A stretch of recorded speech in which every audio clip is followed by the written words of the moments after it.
Welcome to the Great Detectives of Old Time Radio from Boise, Idaho. This is your host, Adam Graham. In a moment, we're going to bring you this week's episode of Broadway's My Beat. But first, I want to encourage you, if you're enjoying the podcast, to please follow us using your favorite podcast software. And today's program is brought to you in part by the financial support of our listeners. You can send us a donation via the Zelle app to box13 at greatdetectives.net and become one of our ongoing Patreon supporters for as little as $2 per month. Just go to patreon.greatdetectives.net. But now, from January 26, 1952, here is the Russ Warner murder case.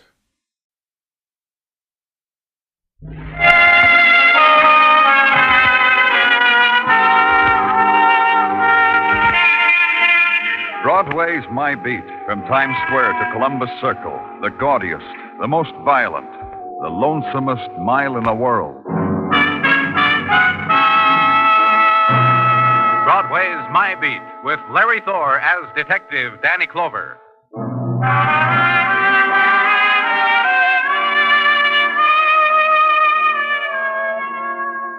The winds of January begin their unraveling, and Broadway shivers in doorways, submits to the lingering cold touch of their passing without regret, huddling against it, turning a back to it. But the wilderness of steel and stone draped with glitter whispers on the darkness. And Broadway tries again, ventures out, digs down, finds the currency of nighttime, once more lays its bets against the dealers of night. Neon is the red, and black is the shadows, and the numbers of rooms. 3 flights up, end of the hall, where a smile waits, for a tear. It's spinning, kid. Make your play. This could be it.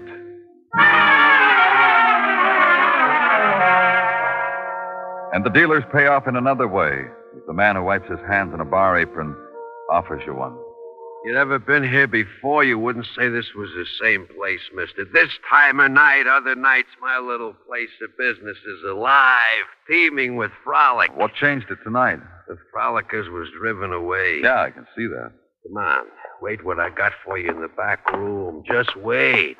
Thing to see. My back room, my cribbage room. Ain't it a shambles, mister? Who is this man? Worst shambles of all, ain't he? Russ Warner, citizen of Chicago. 2 years ago, when he dropped by for a visit, he looked in better health. He dead, mister? No, a shoulder wound. The bullet almost tore it apart. He's lost a lot of blood. Why didn't you call an ambulance? I did. I was laying myself odds who would get here first. You won. All right. Tell me what happened. Yeah. Russ walks into my place of business, don't even pass a how to do, just asks for the cribbage room. I give it to him because no one else was in here. Maybe an hour later, another man walks in, asks for the cribbage room. I give it to him. All of a sudden, bing, bang, boom, I got a bleeding man and 4 bullet holes in my plaster. Look. You see, count them. There's one and another. This one hit a water pipe. Who was the other man? An utterly complete stranger. Tell me, mister, with personal damages like this, should I go on living? And a few minutes after that, the men salaried by the city to measure violence, photograph it, calibrate it, the men from technical, also the white-coated boys with stretcher and the remarks tailored to fit the occasion. Havoc and Russ Warner were being handled professionally. So leave there. Go home. And the next morning, back to headquarters, down the hall and into the office. 2 men are waiting for you. Morning, Danny. Muggavan. This is Lieutenant Clover, Russ. Hiya. Apologize for shaking with the left hand. Sling on the right, courtesy of your medical department. How you feeling, Russ? Fit. Shoulder aches a little, that's all. Oh. Russ says he hardly knows what happened last night, Danny. Oh? Emotions. Like I told Detective Muggavan here. Since I was a lad, a bundle of nerves. You know what a doc once told me I did? I reject. Every time something large happens to me, I reject. My mind refuses to remember. Imagine. Isn't that interesting, Danny? However did I get here in this condition? That's what I'd like to know. I want you to think about it, Russ. I want you to think hard. Try to remember. Don't talk, Russ. Just think. Who could have done it? What happened? Maybe I can help you, Russ. Oh, gee, I need it. We can book you on about 8 counts, the way I figure. Because I was shot? Oh, how do you like this memory of mine? It's suddenly like a What bolt. happened last night, Russ? As clear as anything. I can tell you to the detail. I walked into this back room, saw a gun on the table. I picked it up, and being cleanly by nature, I started to clean it.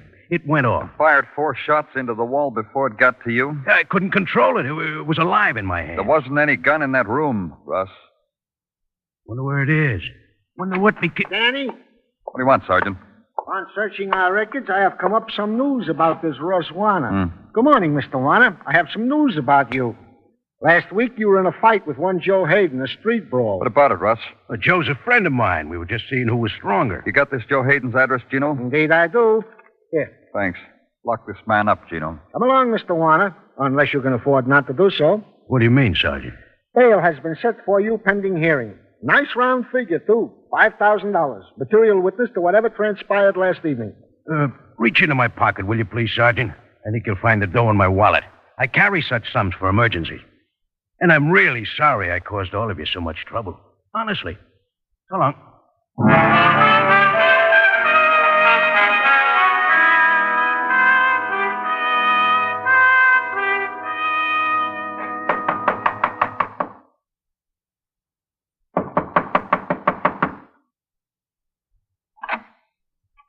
Only certain kinds of people knock like that. You ain't fat enough to be a bill collector. This makes you what? Police. Bingo, I know it. I got an ear for talent. Let's kick it around inside, huh, Mr. Hayden? And the missus is taking her afternoon beauty sleep. Usually she comes out of it like a cat. All claws and teeth. Want to take a chance? We'll try it, huh?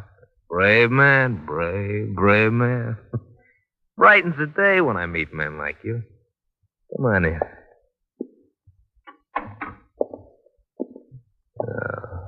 Look at her. Oh, she makes a sofa a dream booth. Wake her. Would never miss this for the world.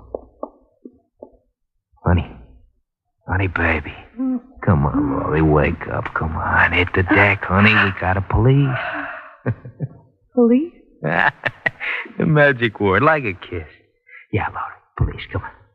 Well, find him a piece of fruit and send him away. Mm-hmm. Can't do that, honey. I got a feeling police want something else.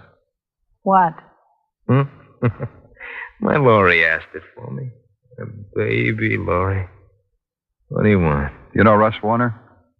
Chap named Warner? Let me freshen it up for you. You were in a fight with him last week. Oh, that Russ. What didn't he say, Laurie? What was the fight about? Tell him, Laurie. Yeah, sure, honey. Well, it's this way, man, from the police. 2 old Chicago friends like Joe and Russ. 2 old friends like that meet after 2 years being apart from each other. What do? Beat each other up. It's common courtesy. And Russ with a bullet hole in his shoulder, what's that called? This good thing happened to Russ. Nobody tells till now. Happened last night, Henry's Bar, 3rd Avenue and 12th. Oh, what do you know? Where was I last night, honey, to miss a thing like that? Don't you remember, Joe? With me? Your Laurie? All day. Never left my side. Sure. How could I forget a thing like that? Oh, Laurie, baby. Laurie's your alibi, huh? Was there ever a pretty one? Honest. You sounded real happy Russ was hurt. You don't see it eye to eye? You hate him? I'm full awake now, so I'll tell you. Russ and my Joe were hoods together once in Chicago, close as 2 years ago. Joe met me, gave it up, because I was better. Tell him, honey. Yeah, wait, Joe. A week ago, Russ was standing against a lamppost, waved Joe over to him, invited him back into the old days. They messed with it a while. Joe wanted no part of it. Joe was the one who walked away. Strong Joe. Because he had you. Mm-hmm. Because he had me. You know what I did to keep it that way? No, tell me. I long-distanced the call to chums in Chicago. Thought they'd care to know Russ Warner was loose here. Looks like they brought along a bullet. Found Russ. Uh-huh. Gotta be, Laurie. Go back to sleep, baby. The police is leaving.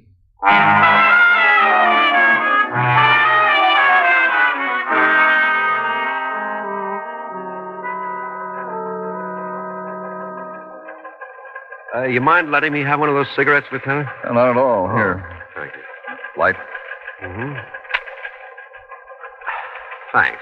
When do you think that stuff will be coming over the teletype from Chicago? That's standby now. Here it comes. Russ Warner arrested for assault, 1935. Assault with deadly weapon, 1937. Assault with deadly weapon, 1940. Released all 3 counts for lack of evidence. Known associated with Martin... What's the trouble? I don't know what the trouble is, Lieutenant. They just stopped sending. You fellows play games with each other like this? That's probably Officer Westfall in Chicago. He gets in front of a teletype machine, tries to make a drama out of it. Here it goes. Known associated with Martin Cato, suspected policy rackets. Well, that isn't a whole lot. No, wait a minute. No arrests listed for Joe Hayden of Chicago. You know, Martin Cato left Chicago 4 days ago for New York City via 1952 red convertible, Illinois license number Y1647. Suggest you check whereabouts in your city. That's Westfall. He suggests we check. Someday when you have time, Lieutenant, I'll show you some of the things he sent over the telephone. Thanks, officer. I don't have the time.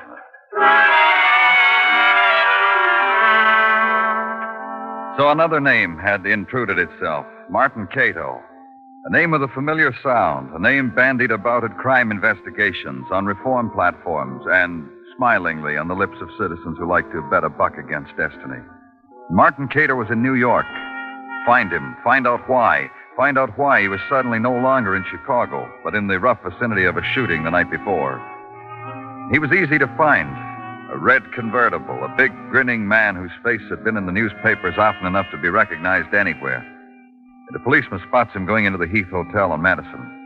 Go there. Be told Mr. Cato has taken a suite on the 9th floor, so ride 9 flights up for a visit.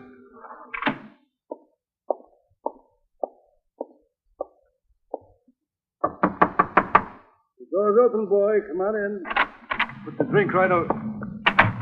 Who are you? My name's Danny Clover. I'm from the police. Why? What are you doing in New York, Cato? You come to shoot up a man named Russ Warner? I come here because I like New York, mister. Don't you try to arrange to do things you like, mister? You're just here on a visit, huh? Yeah, that's right, a visit. Been 3 years I haven't ice skated in Rockefeller Center. I'm going shopping for blades today. Where's a nice place to shop, huh? Russ, don't be crazy.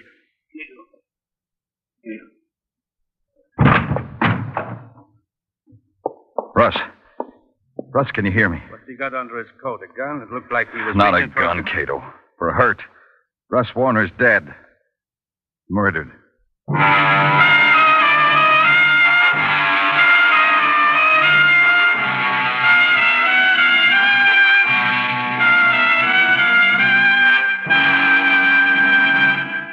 You are listening to Broadway's My Beat, written by Morton Fine and David Friedkin, and starring Larry Thor as Detective Danny Clover. Like Old Man River, the comedy just keeps rolling along every Sunday night when CBS Radio presents Amos and Andy. Tomorrow night, over most of these same stations, the Kingfish is sure to be up to his usual monkey business. And it's sure to make a monkey out of gullible Andy Brown. Listen for yourself. Don't let 1 minute of the fun get away. Tomorrow and every Sunday night, it's CBS Radio's two and only Amos and Andy.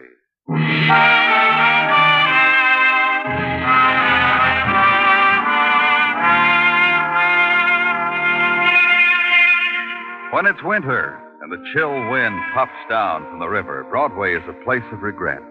The new dreams made for the new year show their first fraying. The golden girls are wrapped in fur coats somebody else could afford.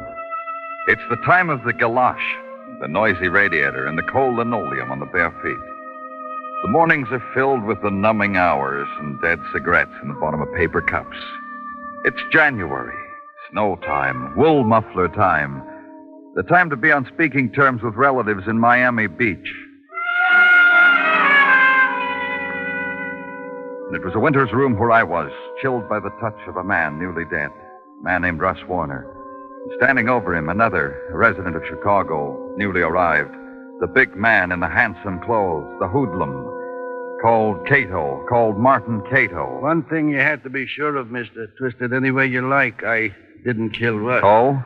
You were right here when he walked in. You know as much about it as I do. No, I don't. What have you been doing all day, Cato? What have you been doing all day, Cato? Sleeping. All day, huh? I'm noted for it. I'm going to tell you something. Unless you show me how I'm wrong, I'm booking you for suspicion of murder. You think you can make it stick? I didn't say that. I said I'm going to book you for suspicion. And I'm going to tell you what I suspect. That you shot Russ a little while ago and left him for dead, only he didn't die. He came up here to get you, Cato. You're wearing a gun? I'll see. Yeah, he is. That makes it pretty tough for me, huh? I don't know how tough it makes it, Cato. Look, I don't want to repeat myself. It's that thing about suspicion of murder all over again. Yeah. You want to hear a story? That's up to you. Russ worked for me in Chicago. Ran errands for me. That's a pretty thrilling story. Wait a minute, will you? Let me tell you about it. Hurry up. I sent Russ on an errand for me to buy something worth $100,000. To buy what? A yacht, maybe. I don't remember. He had $100,000 of mine, and he ran. And you chased him, caught up with him. I caught him in the back room of that bar, mister, and teased him. All right, I put a slug in his shoulder just to tell him the reason I came to New York. To let him know I want my dough. I didn't kill him. I'm glad you told me all that, Cato. You can't book me on suspicion of murder, mister. Assault with a deadly weapon. Let's try that one, huh? You won't argue that one, will you? Thanks, Cato.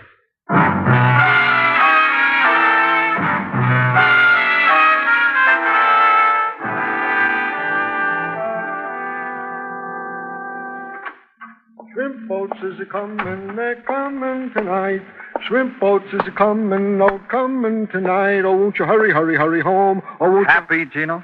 No question. Hurry, hurry, hurry home. Hurry, hurry home. Isaba, Isaba. What makes you so happy? Questions, questions, questions. Danny, I'm surprised at you. All right, but I still don't know what makes you so happy. Well, doesn't it stick out all over me, then?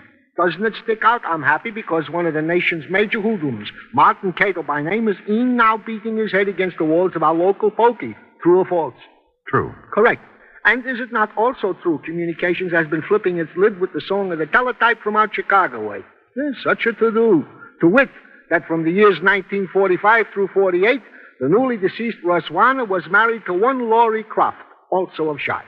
Laurie? The same Laurie who in the summer of 48 divorced said Russ Warner, and in the winter promised to love, honor, obey, and alibi for one Joe Hayden. The same Joe Hayden who last week beat up Russ Warner. Call Muggavan, Gino. Tell him to meet me downstairs with a squad car. Goes without saying, Danny.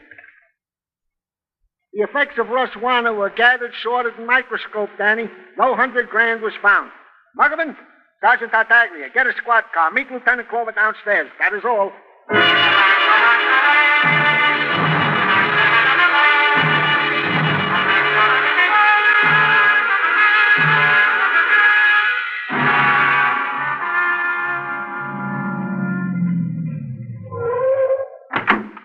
Wait here, Muggavan. Okay. You sure you know what? Don't worry about it. If I need you, I'll be the first to let you know.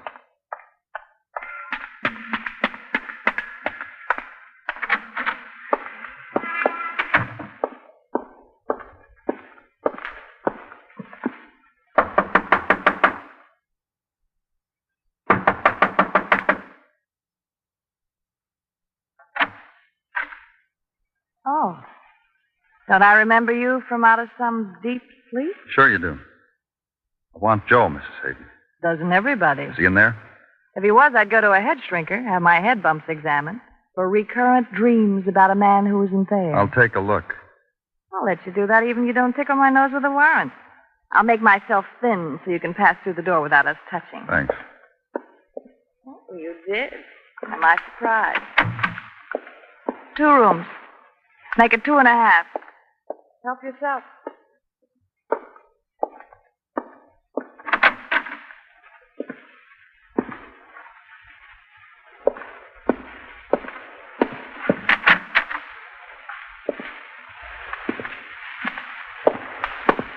is he? What he told me, while running his hands through my hair, pulling it back from my face, was he was all of a sudden called out of town. You think I should believe a man when he tells me like that? Tell you where he was going? He had me enchanted. So when he says, pack me a bag, I pack it for him. Oh? Yeah, I take out the cardboard suitcase, toss in his shirts, a few outer garments, a few under. Dr. West's medium, so his teeth will shine bright and pretty at whoever he went to smile at, wherever they are. Like that, huh? You packed his bag, kissed him goodbye, and never asked where her husband was going. Because I love him so. Maybe there was another reason. The girl has to have another reason? $100,000 could be another one. 100,000. Has a sweet sound. Tell how come I never heard it before. The 100,000 Joe killed Russ Warner for. Russ? That tired boy Russ had money like that? Took it away from Martin Cato, carried it around New York, lost it to Joe Hayden. That and his life. You think... Oh, no. Oh, you think... What? Joe made me pack some bundles wrapped in old newspapers under the shoes. When I asked him what they were, he kissed my mouth shut. Said, don't worry about it, baby. You think my lover boy Joe did that to me? You know where he is, Laurie. Tell me. It'll be easier for you. The boy rented a car from the U Drive down the street. That's all I know. All he told me. Stick 'em, police. Chain 'em to a wall. I'll walk back and forth in front of him. Just to tease. Stick 'em, police. So go down to the corner and question the man who runs the U Drive It garage. Sure, you're told. The man you're looking for rented a car a few hours ago. Here's the make, car, and license number. So thank him and leave. The All Points Bulletin, find Joe Hayden. And wait. And get lucky. Picked him up at the airport, Danny. An off-duty officer was waiting to meet a friend on an incoming plane. Spotted him. He's being held there. But get a squad car and ride across the face of a city. The sound you make is like broken glass slashing against its heart. You see the terror, silent and quick, in the blur of crowd making way for you. Finally, you get there, the airport. There they are, Danny. Over there. Officer Candles is with them. Yeah, I see them. Okay, officer, we'll take it from here. You almost made it, Joe. Yeah, almost. It's the story of my life. Put them on, Muggavan. Right. Come on. Don't be bashful, Hayden. Just slip these on your wrist. What happened to your car, Joe? Ditched it. You almost threw us off at that, kid. See? Almost again. Okay, Muggavan, open his bag. Sure. Now what, Danny? Just make sure the money's in it, then we can get out of here. Don't bother messing up the shirts. The dough is there. Wrap newspaper. Yeah, you find it, Danny. What? Nothing in here but shirts, socks, and underwear. You're crazy. The dough, the 100,000, it's got to be there. Turn that suitcase upside down, Muggavan. Empty it. Shirts, socks, and underwear. That dough, I don't know what goes on here, but... You know what goes on here, Joe. Now you do. Come on, let's go.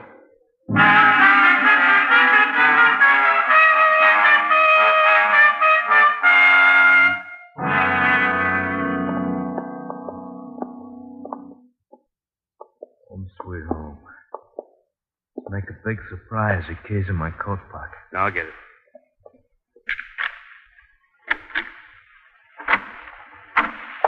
Call your wife, Joe. Laurie, honey bun. Laurie, sweet.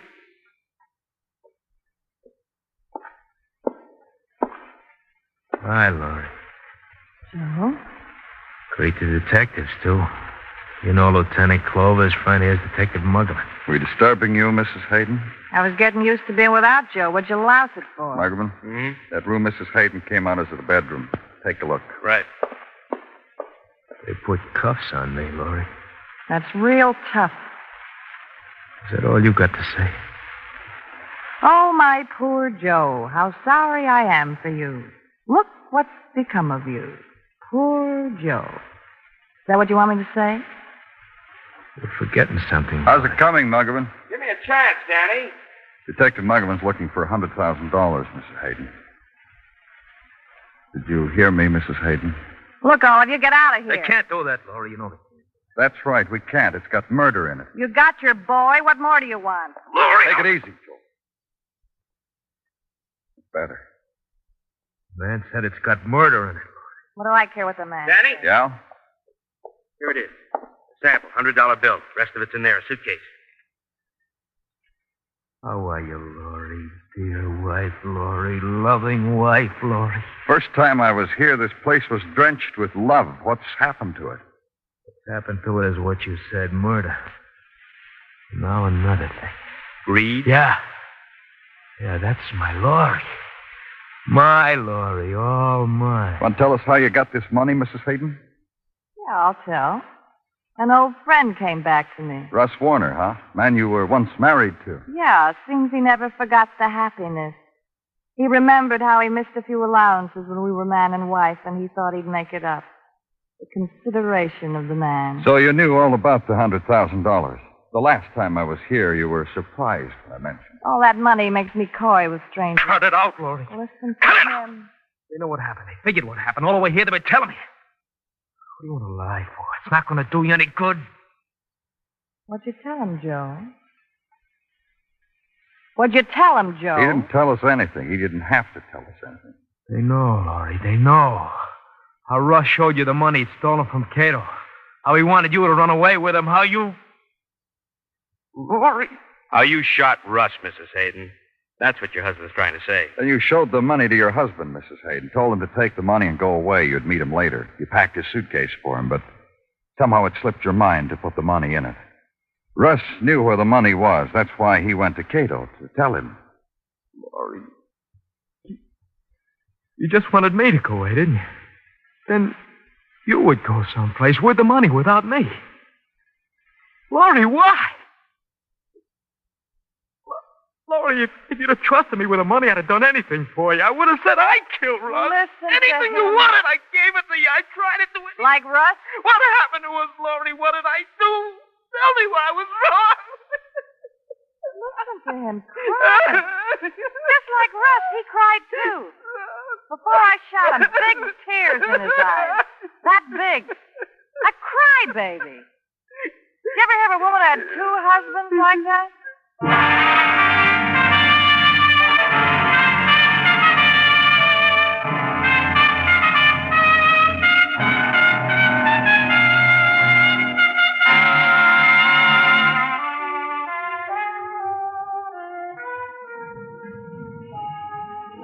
It's a street of sounds, this Broadway.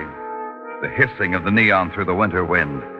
The faraway echo of a girl's laughter. The rasping of life deep inside the earth.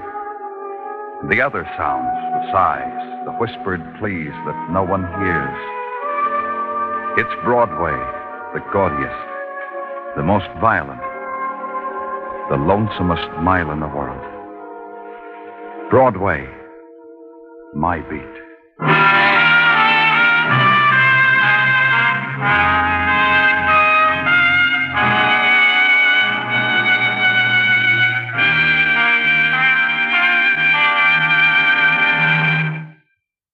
Broadway's My Beat stars Larry Thor as Detective Danny Clover, with Charles Calvert as Tartaglia and Jack Kruschen as Muggavan.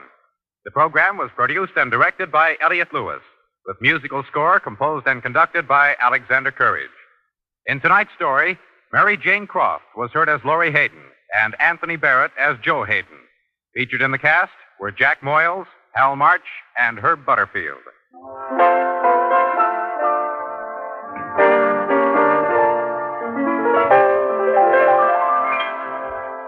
Every Sunday night on most of these same stations, Broadway Playhouse brings you exciting dramatic entertainment. This is the program on which an established star with national fame lends a hand to a newcomer on his or her way up the ladder toward stardom. Don't miss Broadway Playhouse Sunday nights on CBS Radio for a great story and for a personal success story as well. Bill Anders speaking. And remember, the comedy treat that can't be beat is Jack Benny Time, Sunday nights on the CBS Radio Network.